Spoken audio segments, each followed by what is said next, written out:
नमस्कार दोस्तों, मैं आचार्य भारती नारंग आपकी साथी YouTube चैनल से हर रविवार की तरह आपके सामने उपस्थित हूँ। आज का टॉपिक है जीवन जीने की कला।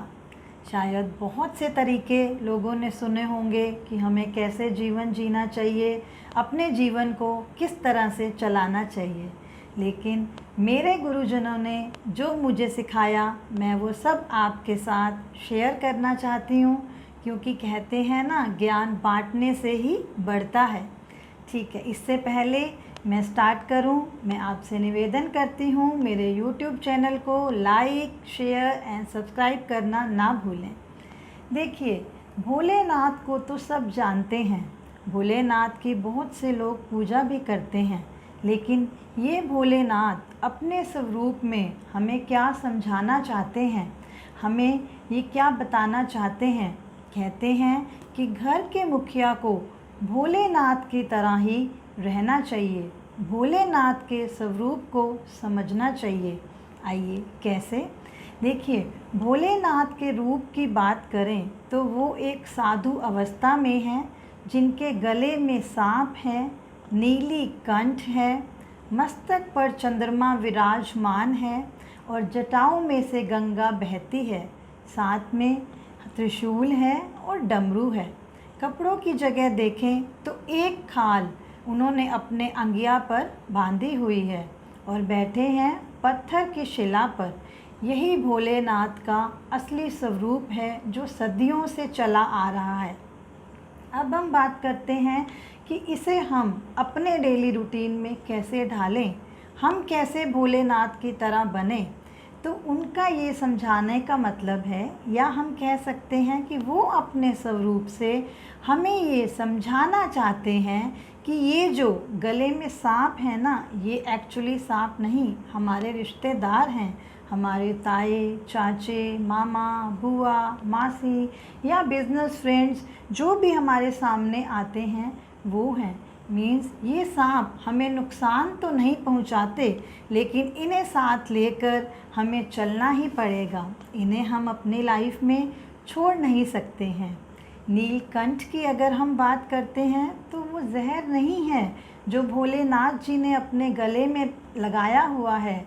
ये वो जहर है कि जो घरों में बातें होती हैं, चाहे वो पेरेंट्स और चिल्ड्रन के बीच हों, चाहे वो सास बहू के बीच हों या भाइयों के बीच हों, कुछ ऐसी बातें होती हैं जिन्हें बाहर निकाल दें तो परिवार बिखर जाएगा, और अपने अंदर ले लें तो खुद पागल हो जाएंगे। इसीलिए कहा जाता है कि एक घर का जो मुखिया है उसे उस जहर को अपने कंठ में ही रोकना पड़ता है, भोलेनाथ की तरह। शायद इसीलिए भोलेनाथ को नीलकंठ भी कहा जाता है।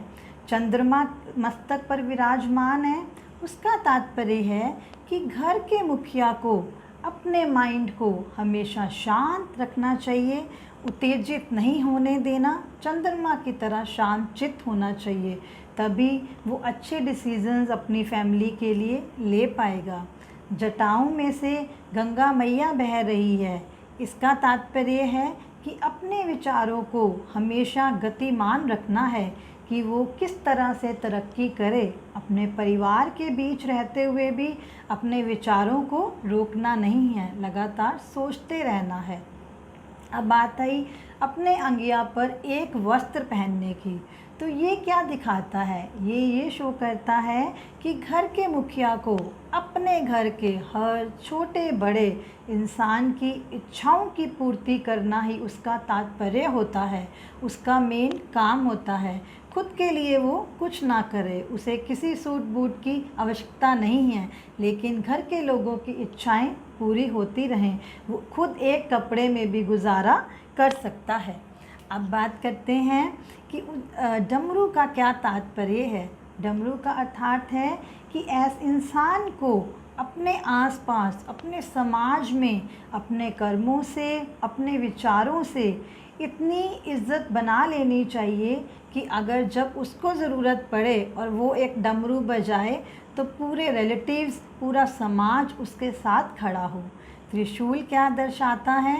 त्रिशूल हमें दर्शाता है कि वैसे तो एक त्रिशूल झंडे का भी प्रतीक है, जो ये बताता है कि ये घर का मुखिया है, लेकिन इसके साथ साथ कोई ऐसे लोगों के बहुत से दुश्मन भी बन जाते हैं, तो त्रिशूल उनको भी दिखाता है कि बहुत गलती करने पर ये लग भी सकता है। लेकिन क्या गलती बहुत बड़ी है जिसमें ये त्रिशूल निकाला जाए, और क्या गलती बहुत छोटी है जिसको अपने कंठ में ही समाया जाए?